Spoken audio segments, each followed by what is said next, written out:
Hello, seekers and skeptics, and welcome to Spirit and Scrutiny, where we explore the sacred with open hearts and discerning minds.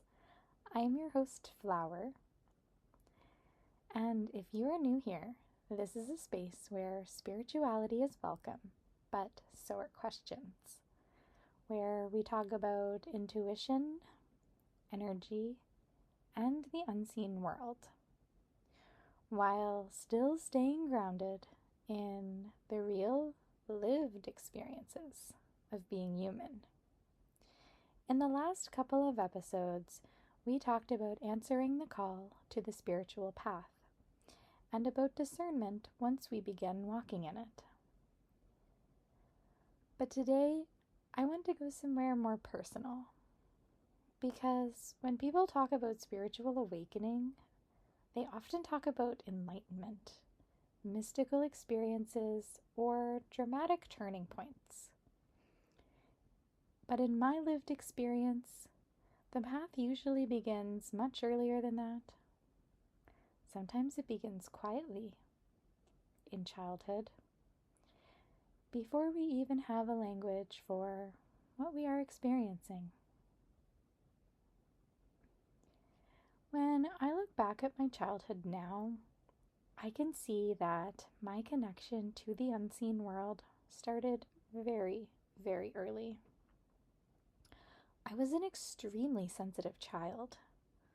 I'm still a very extremely sensitive adult, just so you know. Sensitive to emotions, to light, to sound, to the subtle atmosphere around people, especially the people I lived with. That sensitivity, it was really tough. And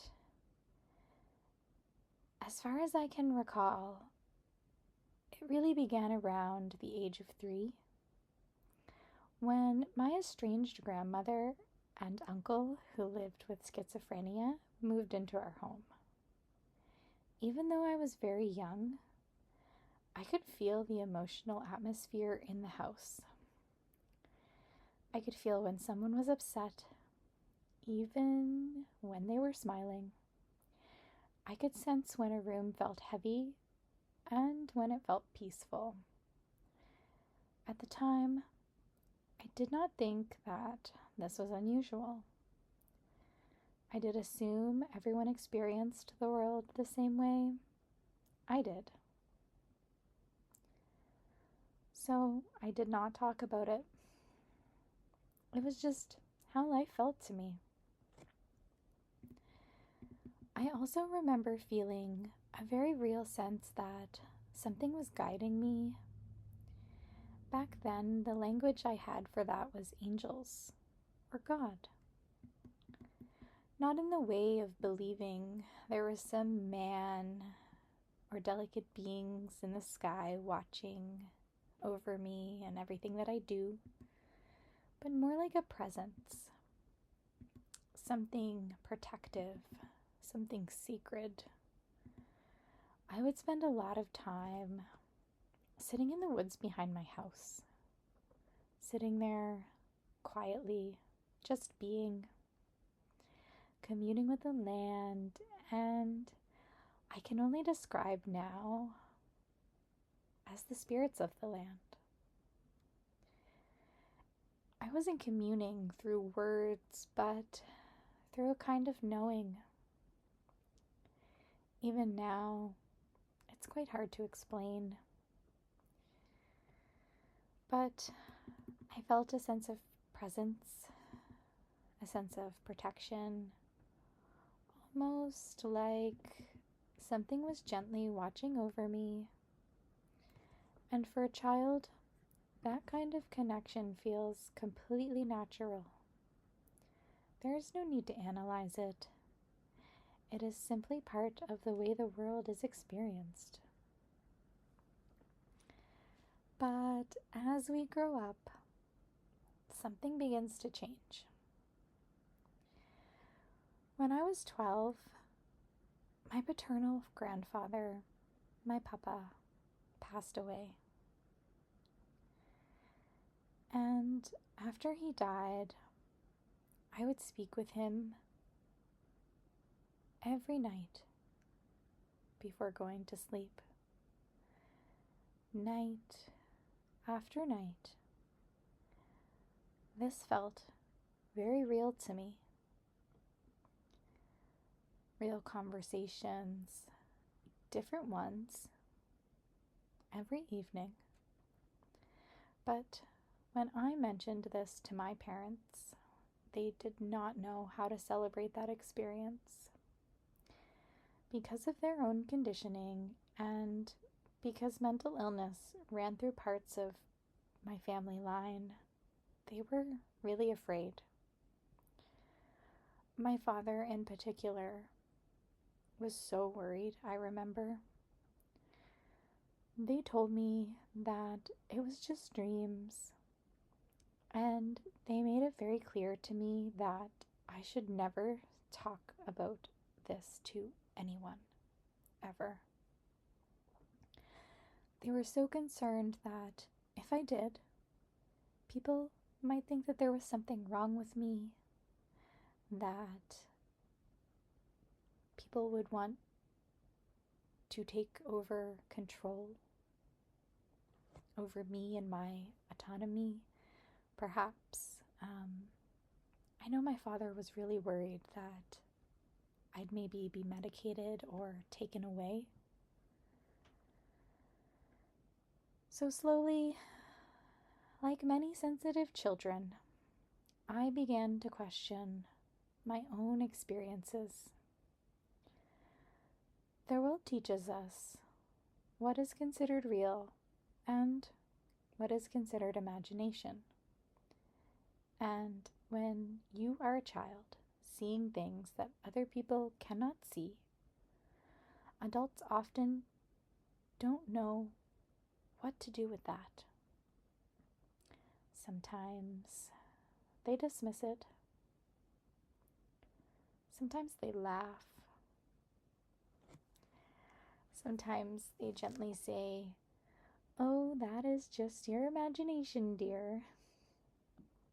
It sure is busy." And over time, you absorb that message. Maybe it wasn't real. Maybe you were really just a creative child.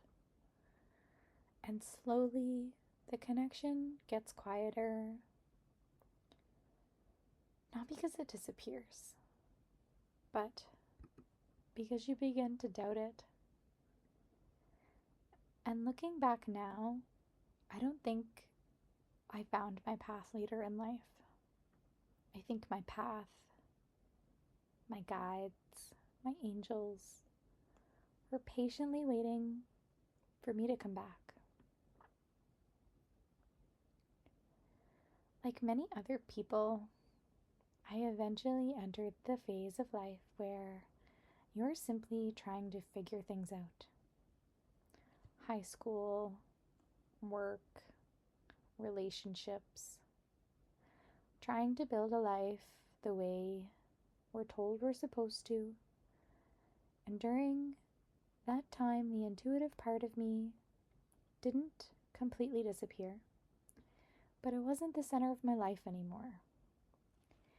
It became more like a quiet background presence, something that I occasionally noticed, but certainly not something I trusted, because I had been taught not to trust it. My father raised me to be a skeptic. My father raised me to question everything, especially the things you cannot see. For many people, the spiritual path returns when life cracks something open. And that was very true for me, in a literal way. At the time, I was working in a residential group home supporting children with autism spectrum disorder. And during an incident at work, I was kicked in the head. That moment changed the trajectory of my life. Physically, emotionally, spiritually. There were periods after where things became very heavy. Moments when I felt deeply lost. Moments where I questioned everything. Moments where I didn't know if I wanted to keep going. Experiences that have a way of stripping away the illusion that we are fully in control. They bring us face to face with deeper questions. Who am I? Why am I here? What actually matters?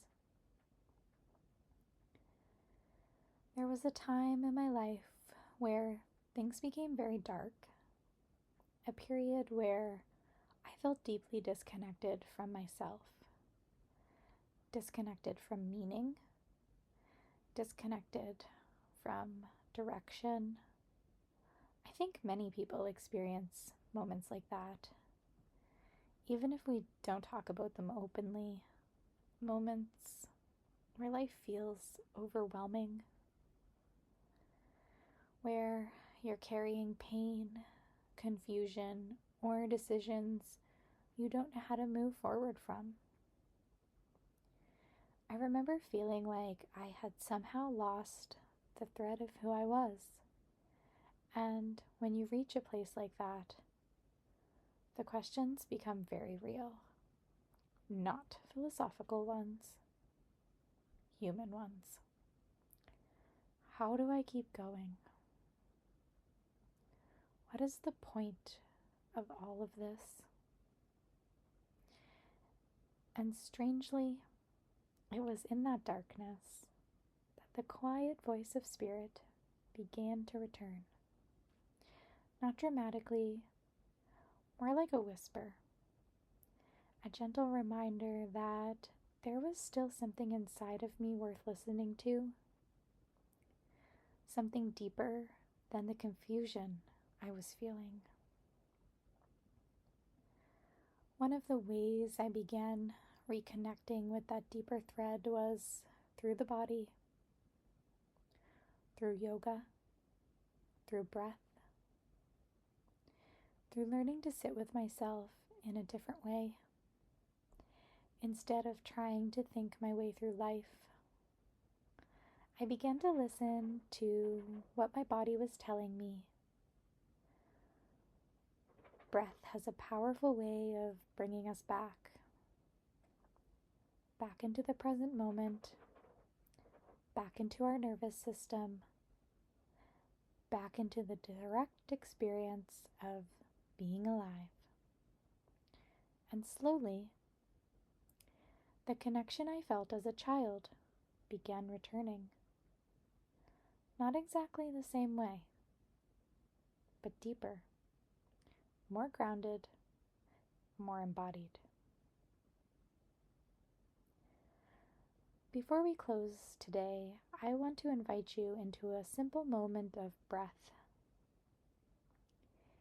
If it feels comfortable, take a slow inhale through your nose. Allow the breath to expand your ribs and your belly. And exhale slowly and softly through the mouth. Again, breathing in, slow inhale, and a gentle exhale. Breath has a way of bringing us back to ourselves, back into the body, back into the place where intuition often speaks the clearest. So, I invite you to reflect on this question. And this is where I will leave us this week. When you look back at your childhood or earlier moments in your life, were there times when you sensed something deeper guiding you? something intuitive, something you didn't yet have language for. Sometimes the path we think we're discovering is actually the path that has been quietly walking beside us all along. Thank you for listening to Spirit and Scrutiny podcast. Until next time, stay curious, stay grounded, and keep asking questions that bring you closer to the truth.